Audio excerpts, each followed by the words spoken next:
Hey, and welcome to the Hospitality Suite, the podcast that helps you live your best hotel life.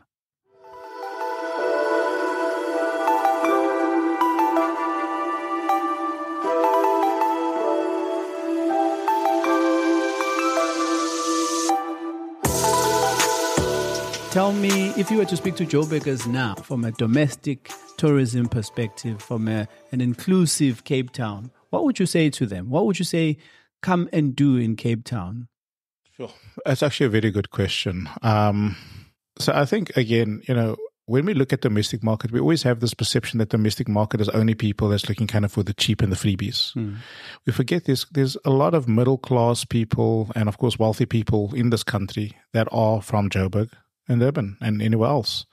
And I think the beauty of Cape Town is the fact that kind of we can cater for everybody, whether it's 1-star, 5-star, 6-star, even if you only got $50 in your pocket and you kind of need there's so many things to do for free.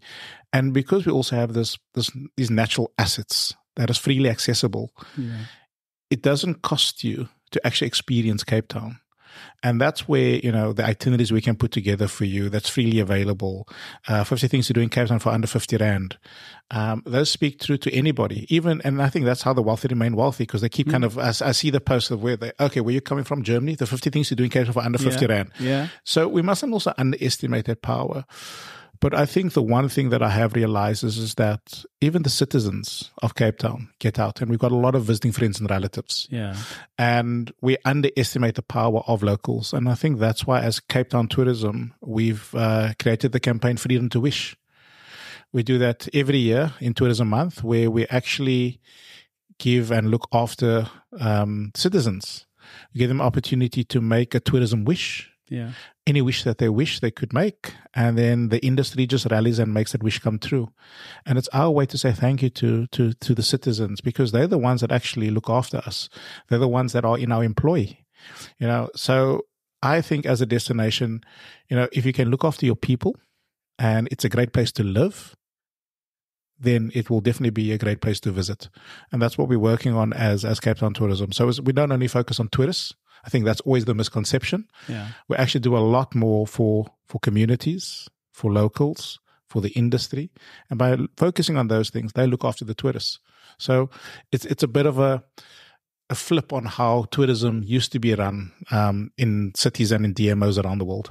You are an individual. You are a father. You are a human being, outside the CEO cap. So what constitutes an incredible hotel or restaurant experience for you?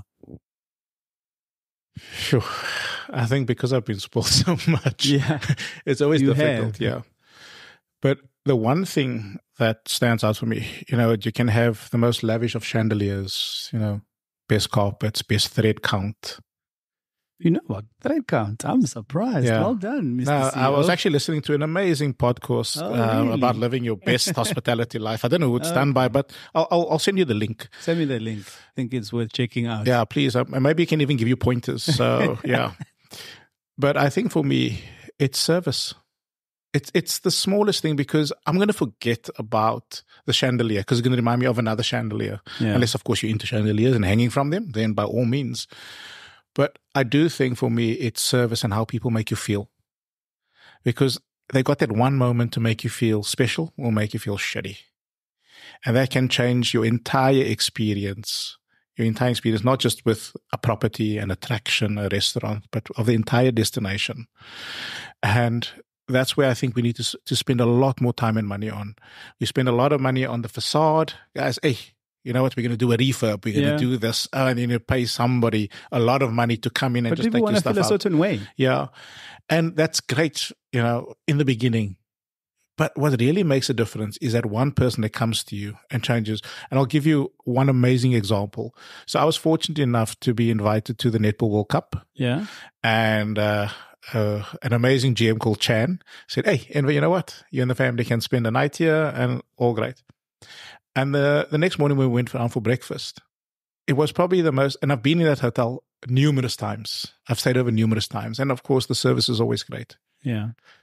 But there was one person in the kitchen serving him breakfast, and everybody. Her name was Baby Girl. I will never forget her. It's just how she made everybody feel that came to breakfast. It wasn't just serving It eggs. just was serving eggs. She made you feel so special. She remembered people's names. She made an effort of what they did the previous day. And for me, that is true customer service. She's maybe not the GM, but that's a true reflection of a company's brand, is when somebody serves you in such a way that the food is actually just background noise. It's that special feeling. And I was watching it for 5 minutes. I was watching her interact with people before I even went to her. And I think for me, that is what we need to focus on a lot more. If you are going to spend money, don't spend it on, again, another chandelier. That's going to cost you so much, Tom, that somebody's going to worry on the asset register. Spend it on the people, because they are the ones that can make or break your business. Create the experiences. Yeah, that's absolutely. true. Yeah. We've talked about this before. Cape Town can have a reputation. You know, it has had a reputation. We've talked about trying to change the narrative. Can you talk a little bit about that narrative and how it has impacted Cape Town in the past? What has been done to change that narrative? Do you see any change that is positive? And why does Cape Town have that name behind them? You know, Call a spade a spade. Just say it. You know, the clickiness, the racism. Yeah, I mean, let's not skirt around the issue, Paul. So I think, to be honest with you, if you look at the demographics, it is skewed to mostly white and colored. Mm-hmm. And also when you look at Cape Town being kind of this Eurocentric destination where all tourists go to, and the people that's working in the industry at, let's say, the lower levels are black, the perception would be that. And I think we haven't also kind of been, a beacon of diversity.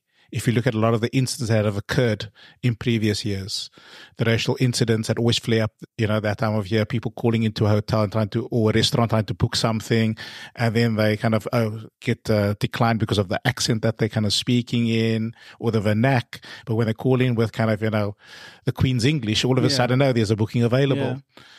Yeah. And the thing is that those things are still real, and we're not going to deny it. But on the majority, it's not that way. I think, any destination, if you go to the States now, and people all want to go to the States, there's racism there. I mean, if you're looking at what's happening, anywhere else in the world, there's lots of racism. So I think at the end of the day is that, it's still going to be there. But what we've deliberately done as Cape Town Tourism was to make sure that transformation doesn't only start in a campaign, but starts in our board. And our board, we look at diversity and not just kind of tick box and filling up a seat. Our board is exceptionally diverse. It's actually more diverse than what people would suppose. Mm. And you look at the leadership, it's actually transformed significantly. And when we're probably going back 15 years of chairs, you didn't see a single white person there. True. And that is the thing that we keep saying is that there's perception. And the reality is that what has led the success of this destination is diversity.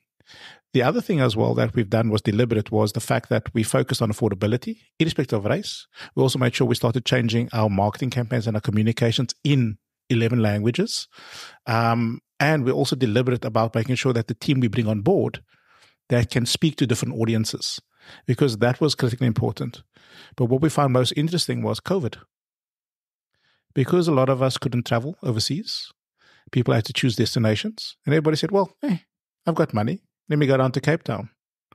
And what we found was that experience for them, just that one, has changed a hell of a lot of perceptions. In fact, when you walk around the city these days, you would swear Joburg is here. Mm. And not talking about the festive season. I'm talking about throughout the year. We've also seen how semigration has influenced people coming to Cape Town, moving here. But that's also because of infrastructure failures, economic failures everywhere else. But again, we still have so much more amazing destinations in the country that as Cape Town Tourism, we are part of Team SA. So I think it's still a long road ahead. But you know what? As we grow and as we proceed and as the diversity continues, I think, those things will become something of the past, because people have actually had a taste of Cape Town. Not the perception, the actual experience. And that for me is heartwarming. But I think what is even more special for me is how we've transformed some communities.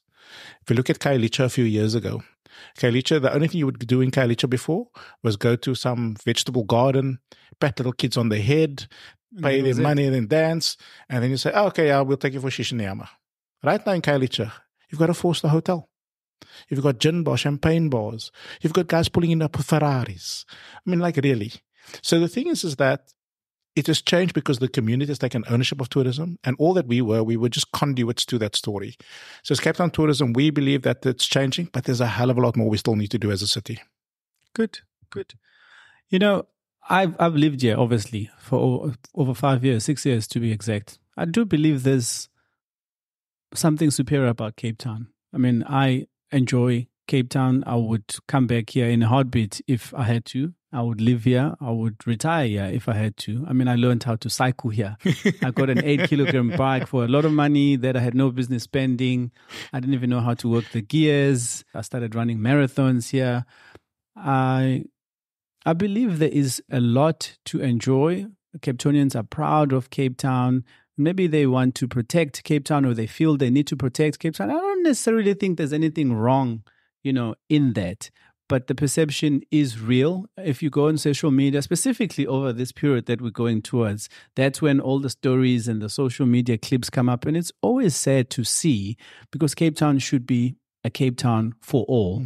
And I'm hoping that we'll get to a point where what you're saying that we saw, where we had the domestic tourism to carry us through with COVID actually becomes the norm. Yeah. Maybe just add something, because, I mean, you spoke about social media, and I think that's critically important. What I love about social media, it actually starts kind of shining a spotlight on all the bloody rats that are in Cape Town, that are those racists.